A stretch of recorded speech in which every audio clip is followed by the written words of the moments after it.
नमस्कार, मैं हूं प्रियंका संभव। कंज्यूमर अड्डा में आज बात पेंशन पर सुप्रीम कोर्ट के अहम फैसले की, जो प्राइवेट क्षेत्र में काम करने वाले सैलरीड कर्मचारियों को माला माल करने वाला है। आपकी सैलरी बढ़े या ना बढ़े, लेकिन जल्दी आपको एक पेंशन हाइक जरूर मिल सकती है। पेंशन बुढ़ापे का सहारा होती है। अगर आपकी जेब में मोटी पेंशन आएगी तो रिटायरमेंट लाइफ आसान हो जाएगी।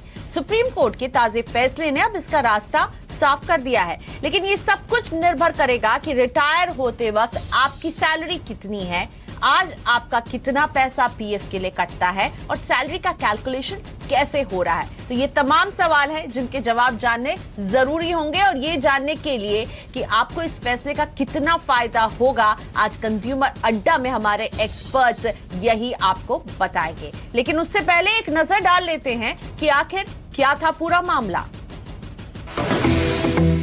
अब रिटायरमेंट की टेंशन से आप फ्री होने वाले हैं, क्योंकि रिटायरमेंट के बाद मोटी पेंशन मिलेगी। सुप्रीम कोर्ट ने निजी क्षेत्र के कर्मचारियों के पेंशन में कई गुना बढ़ोतरी का रास्ता साफ कर दिया है। कोर्ट ने इस मामले में ईपीएफओ की याचिका को खारिज करते हुए केरल हाईकोर्ट के फैसले को बरकरार रखा है। केरल हाईकोर्ट ने कर्मचारियों को उनकी पूरी सैलरी के हिसाब से पेंशन देने का आदेश दिया था। फिलहाल ईपीएफओ में अधिकतम 15,000 रूपए के बेसिक वेतन की सीमा के आधार पर पेंशन की गणना की जाती है। इसका असर भी इम्प्लाइज पर पड़ेगा कि इम्प्लाइज अगर ऑप्शन देते हैं तो हायर सैलरी पर हायर पेंशन वो पा सकते हैं। एक अपॉर्चुनिटी उनको ये मिल गई है। जो 60 महीने का एवरेज उनका कैलकुलेट होता था, भी वो 1 साल की एवरेज सैलरी के आधार पर पाएंगे। इससे फिर से उनका वेतन बढ़ता है। कर्मचारियों के बेसिक वेतन का 12% हिस्सा पीएफ में जाता है और 12% हिस्सा उसके नाम से एम्प्लॉयर जमा करता है।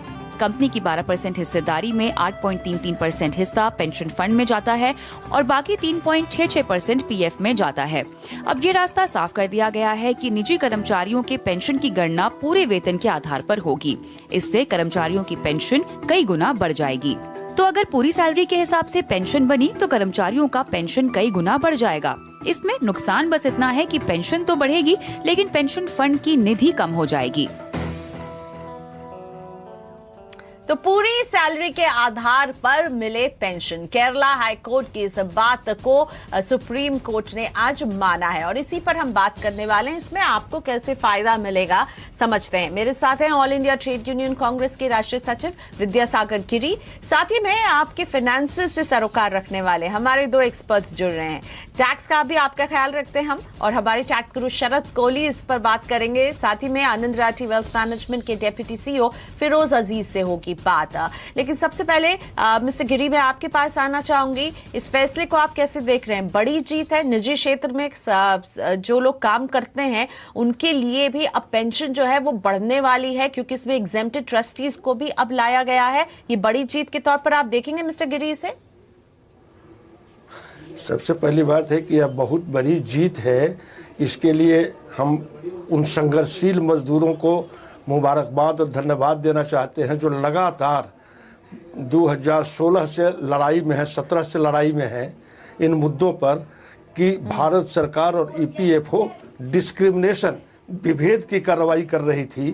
कहीं भी ईपीएफओ में एग्जम्प्टेड और नॉन एग्जम्प्टेड का डिस्क्रिमिनेशन नहीं था।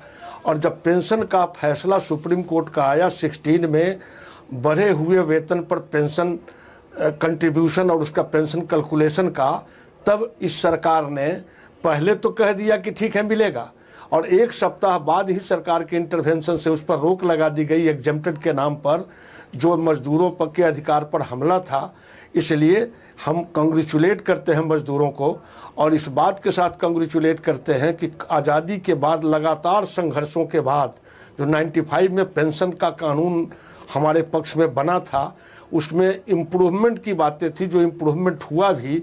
और उस इम्प्रूवमेंट के बाद बीच में ऐसी कोशिश की जा रही थी कि मजदूरों को उस पेंशन के लाभ से, ज़्यादा लाभ से वंचित कर दिया जाए, जिसके खिलाफ सुप्रीम कोर्ट का वर्डिक्ट आया है।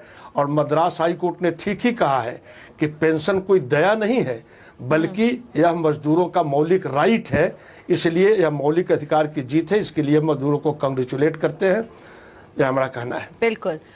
तो 15,000 की जो मजदूरों के कैपिंग संघर्ष थी उसे हटा दिया गया है। एग्जेम्प्टेड ट्रस्ट में जिनका पीएफ जाता है, जो कि निजी क्षेत्र के सारी कंपनियों के जाते हैं, तो निजी क्षेत्र में जितने भी कार्यरत सैलरीड कर्मचारी हैं इसका सीधा फायदा उन्हें मिलने वाला। आप पेंशन पर एक जो 15,000 की कैपिंग थी वो नहीं लगेगी, आपकी पूरी सैलरी के आधार पर अब इसको कैलकुलेट किया जाएगा। 8.33% आपकी पूरी सैलरी के आधार पर मिलेगा। मेरे साथ है फिरोज अजीज। फिरोज, आप बताइए ये कदम आपको कैसा लग रहा है? सोशल सिक्योरिटी की तरफ एक कदम आगे लग रहा है ना, क्योंकि अब पेंशन ज्यादा मिलेगी। आई थिंक प्रियंका एक्चुअली ये बहुत बड़ा कदम है। आई थिंक पर्सनल फाइनेंस के पर्सपेक्टिव से सबसे बड़ा प्रॉब्लम यही रहा है कि पेंशन जो है एक social security system emerge countries की तरह हमारे इंडिया में नहीं है। So I think this is a first step towards that, very good. Second is, जब तक कि जैसे ही इंसानों की आयु बढ़ रही है, मतलब आयु नहीं, लाइफ स्पैन बढ़ रहा है, तो पेंशन की अहमियत बढ़ती जा रही है। पहले लाइफ एक्सपेक्टेंसी कम थी, अब लाइफ एक्सपेक्टेंसी काफ़ी बढ़ गई है with sophisticated medical care. So pension पे तवज्जो देना बहुत इंपॉर्टेंट है। I think that's point 2। Point 3, जब ईपीएस में कंट्रीब्यूशन जो बहुत रेस्ट्रिक्टेड था, अब ज़्यादा कंट्रीब्यूशन जाएगा, तो जाहिर सी बात है एक डिसिप्लिन सा मेंटेन हो जाता है।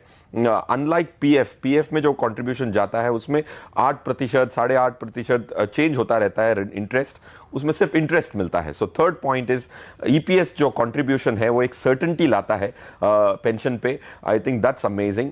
और जो पीएफ की कंट्रीब्यूशन है वो सिर्फ डेट के तरफ जाती है, और डेट की जो क्षमता है रिटर्न कमाने की वो बहुत कम है।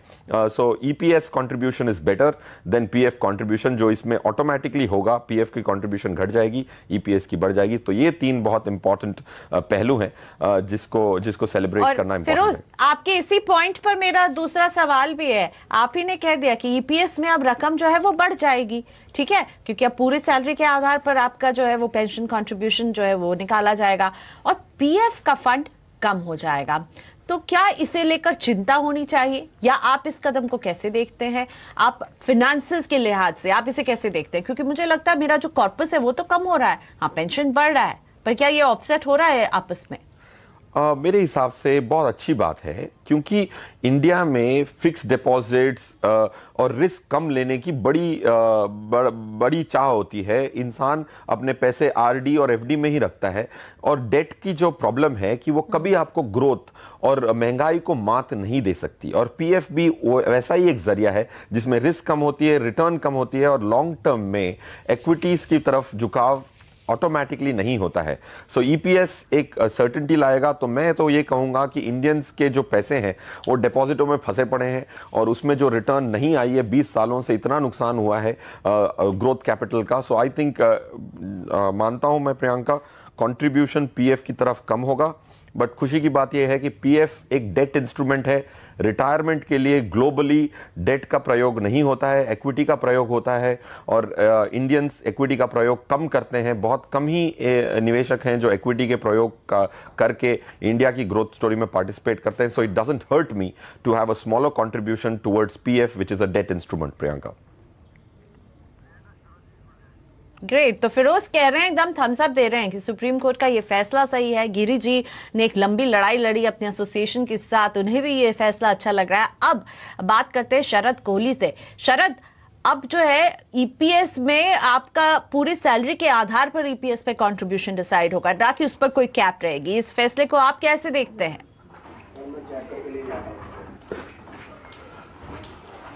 मुझे लगता है बहुत ही पॉजिटिव कदम है प्रियंका, बहुत ही सकारात्मक कदम है, क्योंकि सोशल सिक्योरिटी की इस देश में हमेशा से डिबेट रही है और पिछले कुछ सालों में और बढ़ गई है। जैसे जैसे देश विकसित होने की तरफ बढ़ रहा है, तो बिना सोशल सिक्योरिटी के कोई देश विकसित नहीं हो सकता।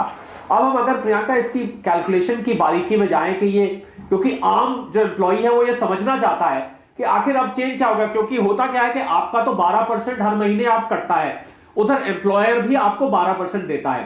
तो वो जो 12% जो एम्प्लॉयर दे रहा है, पहली बात तो हम दर्शकों को बताना चाहेंगे कि जो 12% आपकी सैलरी में से हर महीने कटता है, वो 12% ऐसे का ऐसा प्रोविडेंट फंड में जाता है। जो एम्प्लॉयर 12% देता है उसमें चेंज आया है, उसमें जो उसका हिस्से बढ़ते थे वो हिस्से अब अलग तरीके से बढ़ेंगे। 8.33% जाएगा आपका ईपीएस की तरफ, 3.66 जाएगा आपका प्रोविडेंट फंड की तरफ। उसमें भी एक छोटा सा कंपोनेंट होता है जिसको हम एम्प्लॉय डिपॉजिट लिंक्ड इंश्योरेंस कहते हैं, 0.5% वो भी जाता है। तो देखिए उसमें चेंज क्या आएगा कि आपका जो पेंशन फंड ज्यादा एक्यूमुलेट होगा। मान लीजिए किसी की 1 लाख रुपए सैलरी है, मैं आपके वैसे स्क्रीन पे एग्जांपल्स होंगे पर मैं बता रहा हूं आसानी से समझने के लिए। 1 लाख की सैलरी है तो 8,333 रुपए हर महीने एम्प्लॉयर आपको पेंशन फंड में कंट्रीब्यूट कर देगा। तो भले ही प्रोविडेंट फंड का वो नीचे आ रहा है ओवरऑल कॉर्पस जो है, परंतु जो भविष्य निधि जिसको हम कहते हैं असली भविष्य हम देखें तो मुझे लगता है पेंशन एक बहुत बड़ी चीज है जो कि ज्यादा आनी शुरू हो जाएगी। तो सुप्रीम कोर्ट के अमेंडमेंट से 2 चीजें हुई, एक और चीज हुई, एक तो 8.33% आप पूरी सैलरी पे लगेगा। पूरी साल पहले खाली 1250 रुपए लगता था, 15,000 लागू होता है उसका अगर हम निकालें शरद जी, अगर ये लागू होता है तो क्या रेट्रोस्पेक्टिवली लागू होगा? पीछे के सालों को जो मिस किया गया क्या उनको भी इंक्लूड किया जाएगा या नए सिरे से लागू किया जाएगा? शरद, मैं देखिए वैसे तो सुप्रीम कोर्ट का फैसला है, तो सुप्रीम कोर्ट और या जो लागू करने वाली एजेंसी है ईपीएफओ वो किस डेट से डिसाइड करती है।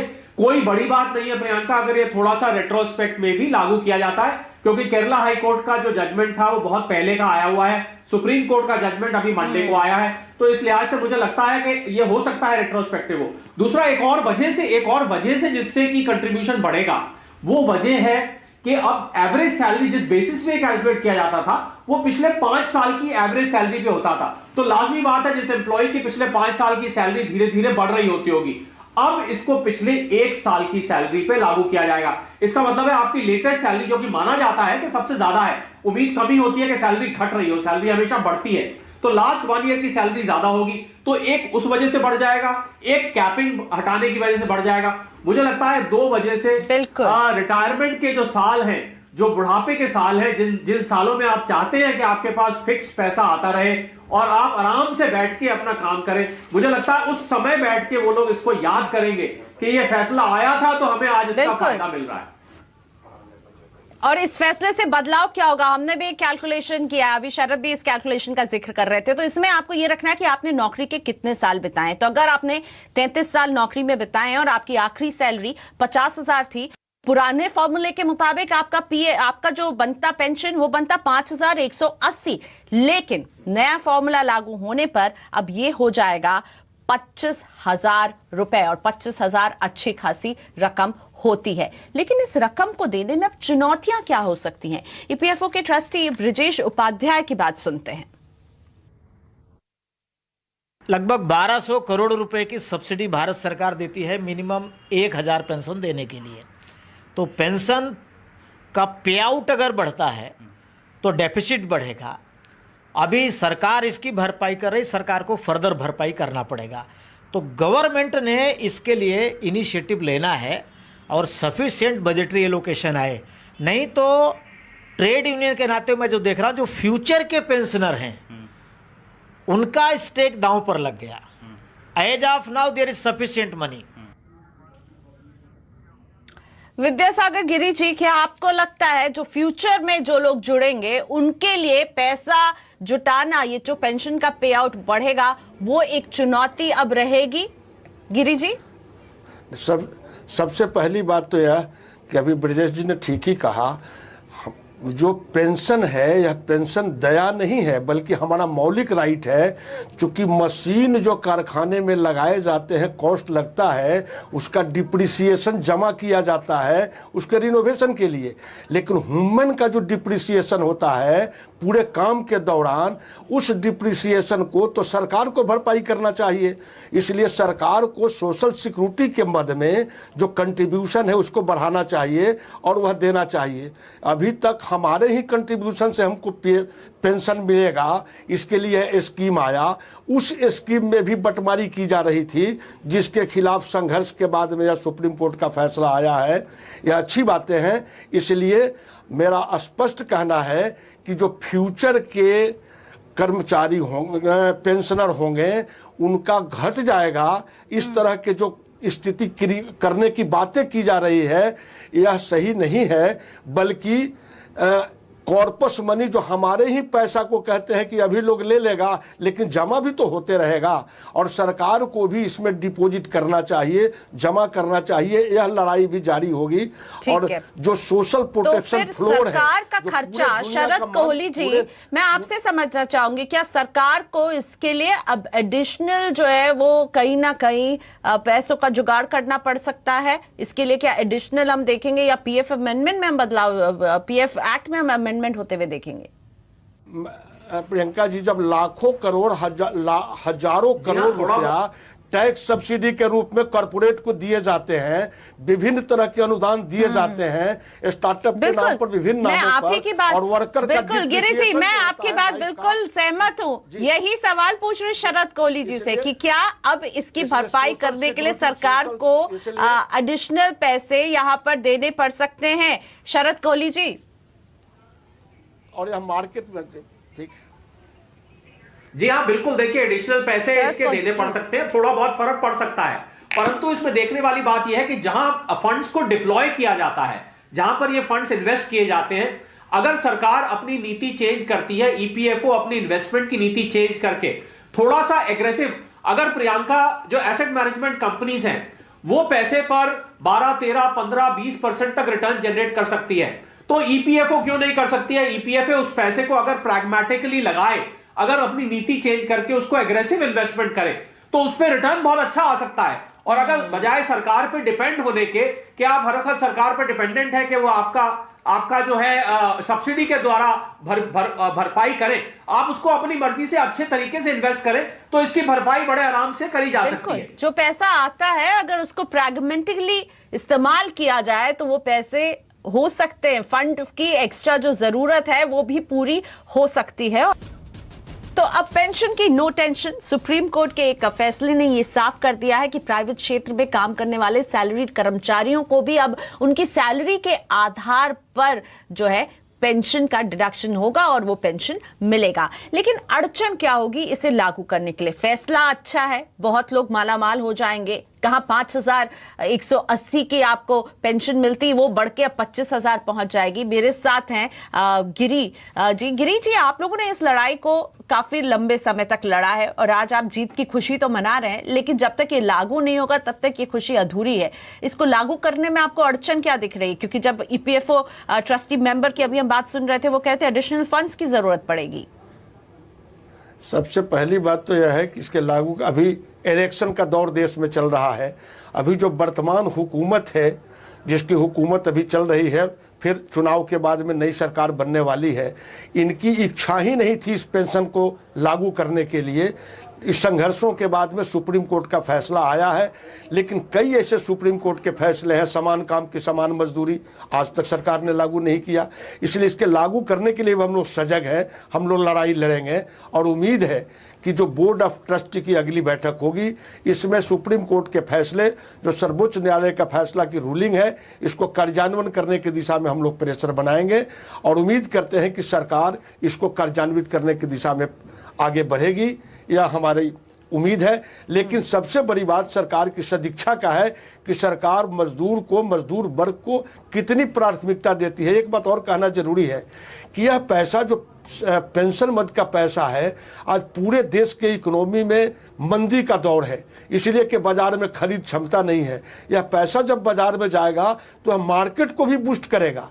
जब पैसे बाजार में जाते हैं तो खरीद क्षमता बढ़ती है, खरीदारी बढ़ती है, फिर प्रोडक्शन भी होता है। तो ये चेन है, यह चेन में यह पैसा विकास में भी कंट्री का योगदान करता है। लेकिन अनफॉर्चुनेटली इस इकोनॉमी के टर्म को भी नहीं समझते हैं, सिर्फ कॉरपोरेट को मदद करेंगे, कंज्यूमर, आम उपभोक्ता और आम गरीब लोगों को यह पैसा देने में कंजूसी करते हैं।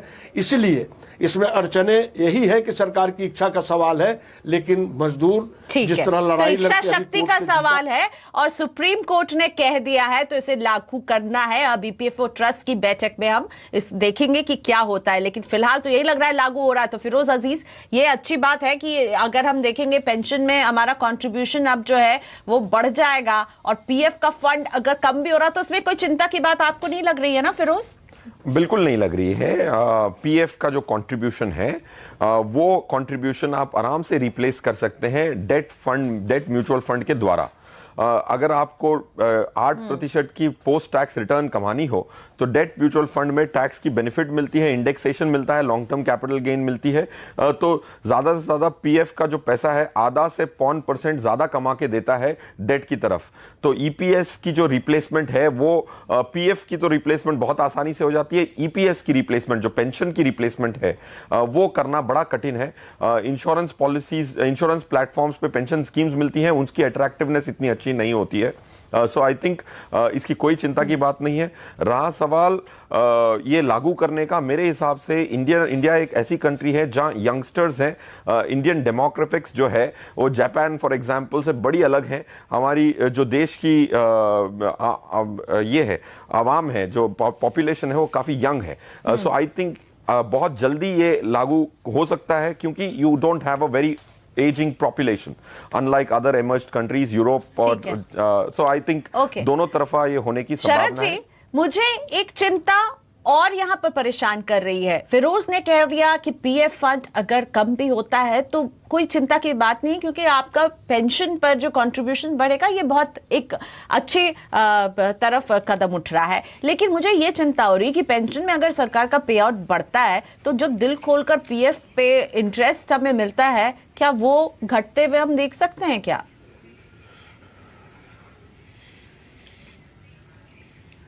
देखिए, अभी भी प्रियंका जो पीएफ पे इंटरेस्ट मिलता है वो इंटरेस्ट 8% के आसपास घूम रहा है। आप उसमें थोड़ा बहुत कटौती होती रहती है, ऊपर नीचे होता रहता है। तो इंटरेस्ट रेट्स लॉन्ग टर्म में अभी इन्फ्लेशन से उसको कोरिलेट किया जाता है।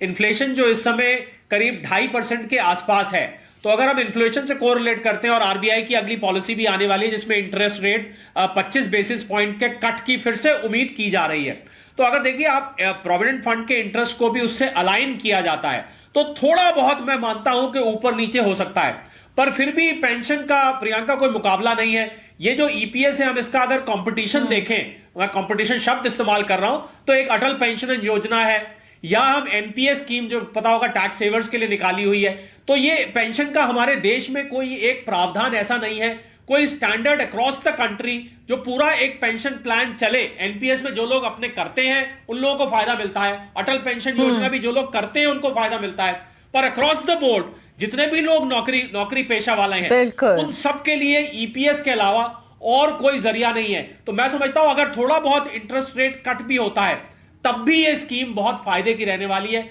मुझे लग रहा है जितने भी प्राइवेट एम्प्लॉयज हैं उनके लिए आज सेलिब्रेट तो करने पीएफ पे अगर इंटरेस्ट कम हो तो इसकी चिंता नहीं होनी चाहिए, पीएफ का फंड कम हो रहा है इसकी चिंता नहीं होनी चाहिए। आपको खुशी मनाना चाहिए कि पेंशन अब मिलेगा और बढ़ी हुई दर पर मिलेगा निजी क्षेत्र में काम करने वाले लोगों को।